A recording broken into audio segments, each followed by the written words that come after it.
Hi, I'm Anne Pollard, and this is the reading of my book, Cleo's Fabulous Adventures, The Realm of the Woods, Chapter 27, Yara the Yak. Bacchus was laughing as he turned to leave. Cleo and Zuriel followed. "Oh, Bacchus," said Cleo, "that was really amazing. I like Xavier a lot." Bacchus smiled. "That's great, Cleo," he said. "We have a long way to go now, so I'm glad you have new energy to get there." Bacchus started down the new path that unfolded before them. They all walked for a long time. They were chatting and laughing as they continued. Everyone was in such a good mood. The landscape was changing as they moved on. It was still humid from the tropical surroundings, but now the vegetation became sparse. There were hardly any trees to be seen, and now they were mostly walking through open grassland. It was expansive. The sun was out, and it radiated off the ground. It was getting hotter. Bacchus said, "Cleo, let me tell you about the other chakra that we didn't talk about before." Cleo smiled and said, "Oh, yes, please."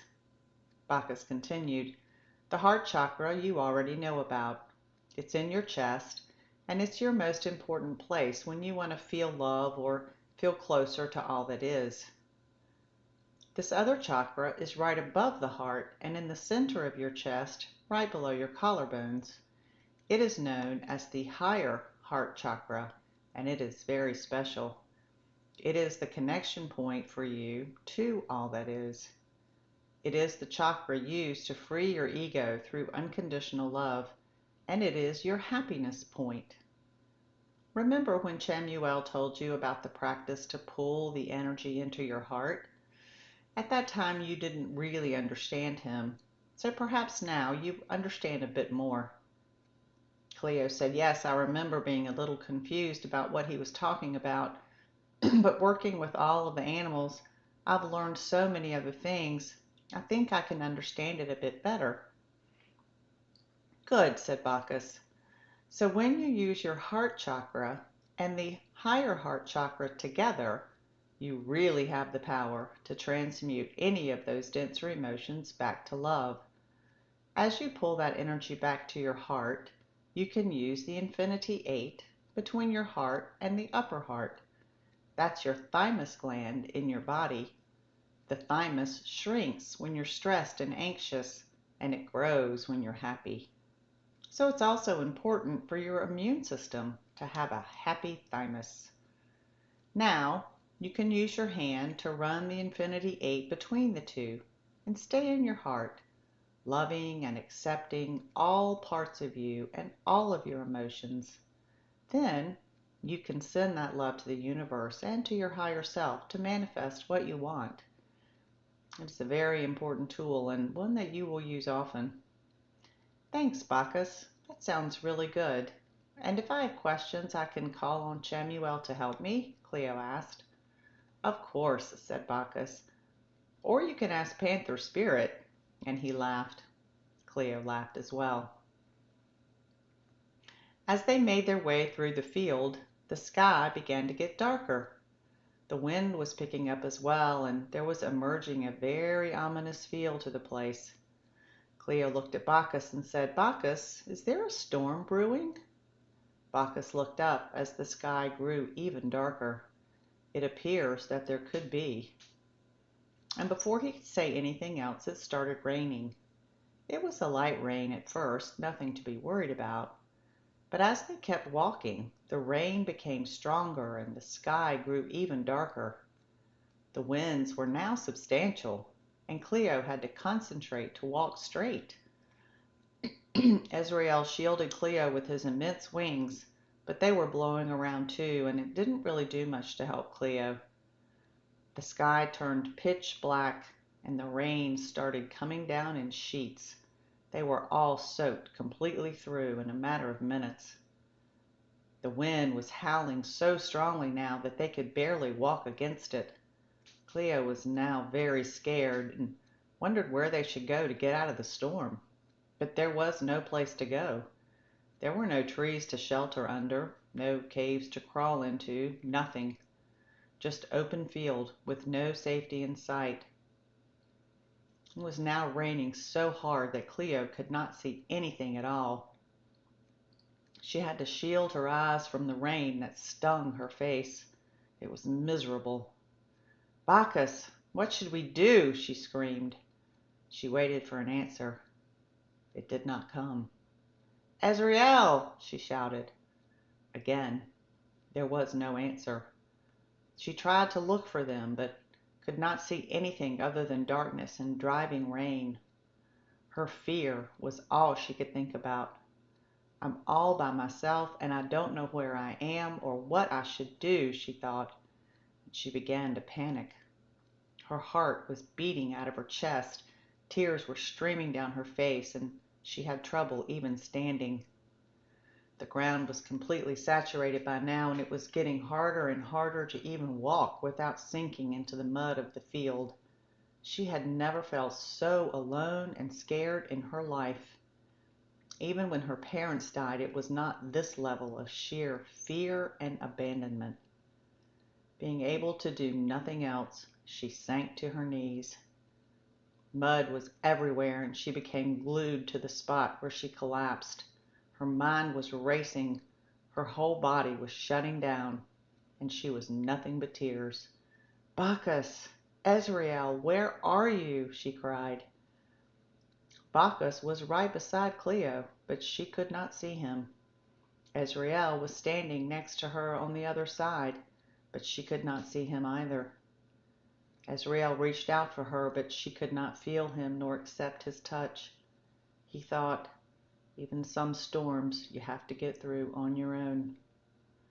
From the distance, a very large animal was making its way to Cleo. She didn't seem to have any trouble navigating the winds and the rain, although Cleo could not yet see her. She was a yak, and she was powerful and strong. She had a very bulky frame and extremely sturdy legs. She had brown fur that covered her body, even though it was soaking wet. She had large horns on top of her head that were over 3 feet long, and they were following the motion of her head, which was slightly down, to combat the ferocious wind. Cleo stayed on her knees and cried incessantly. She was totally lost and alone and scared out of her mind. She felt fear, immense fear. She felt despair rising up in her body. She felt abandonment rising up in her body. It was so intense, she couldn't even cry any longer. Then she heard a large, booming voice. It seemed to come from nowhere and everywhere at the same time, and it was very clear. "Cleo, remember your heart," it boomed. "The power of your heart is the heart of your power." Cleo was trying to make sense of what she just heard. What was that, she thought, and as she sat there in the mud, she went to her heart. It was really hard, because her mind was telling her that she was doomed, left alone and about to die. But she stayed in her heart and said over and over to herself, "The power of my heart is the heart of my power." And as she continued saying it, she started to really feel the power of her heart. And as she felt that power grow, she stood up against the driving rain and wind. When she looked up, she saw the yak. It was right in front of her now. The yak looked at Cleo and said, "Grab my fur, Cleo. I will lead you to safety." Cleo felt a wave of relief flow over her as she grabbed the yak's fur. The yak turned and Cleo went with her. They navigated the storm, the yak so strong that she gave Cleo the inspiration to move forward with her. As they walked, the wind began to die down and the rain slowed. Cleo could now see more clearly. As she looked around, she saw Bacchus and Azrael right beside her. She was so relieved that she started crying again, but this time they were tears of joy. Bacchus, Azrael, where were you? She shouted. Bacchus looked at Cleo and said, "We were here the whole time, Cleo, but your frequency was so low you could no longer see us or hear us. But we never left you, nor will we ever leave you." At that point, the rain stopped completely and the wind died down to nothing. The sky began to get lighter. Cleo was still clinging to the yak's fur, and when she realized that her hands were still clutching the yak, she let go. "Thank you," she said to the yak. "You saved my life." The yak smiled and said, "No, Cleo, you used the power of your heart to save yourself." Bacchus took a deep bow toward the yak and said, "Hello, Yara. Thank you for your assistance." Yara looked at Bacchus and said, "Of course, Bacchus. I am always here for you and Cleo." Then Yara turned to Azrael and said, "Hello, Azrael. So nice to see you." "Cleo," said Bacchus, "this is Yara." Cleo smiled a deep smile and said, "Hello, Yara. Thank you again for leading me out of that horrible storm."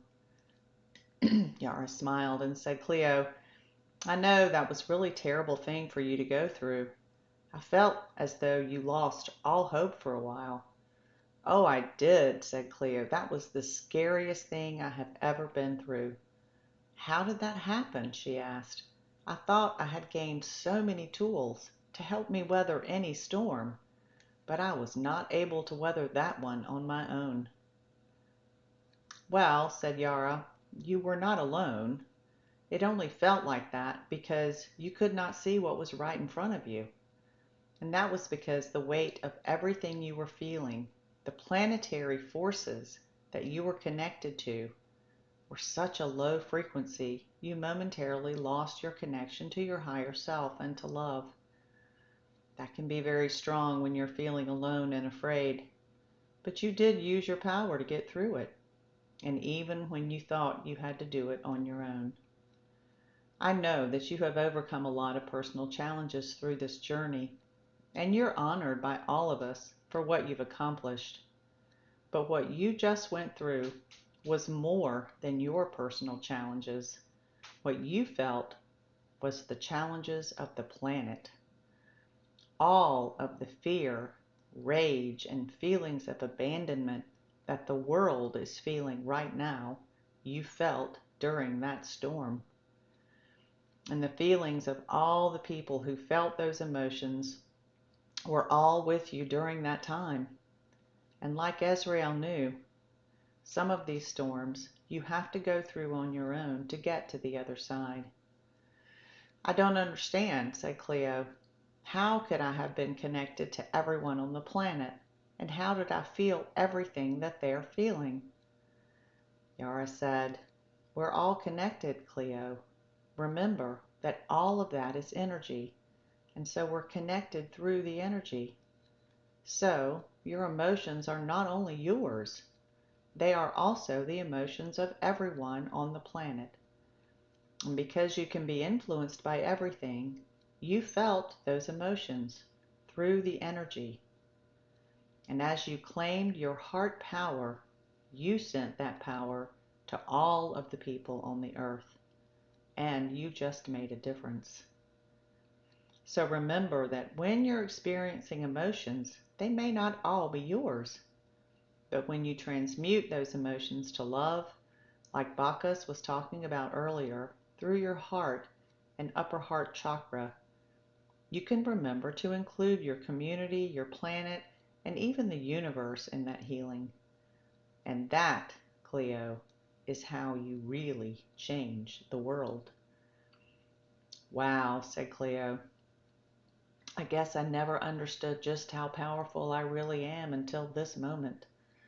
Bacchus smiled to himself and thought, "It is done." Azrael walked over to Cleo and gave her a huge hug. "I love you very much, Cleo," he said. "I love you too, Azrael," said Cleo, as she returned the warm hug.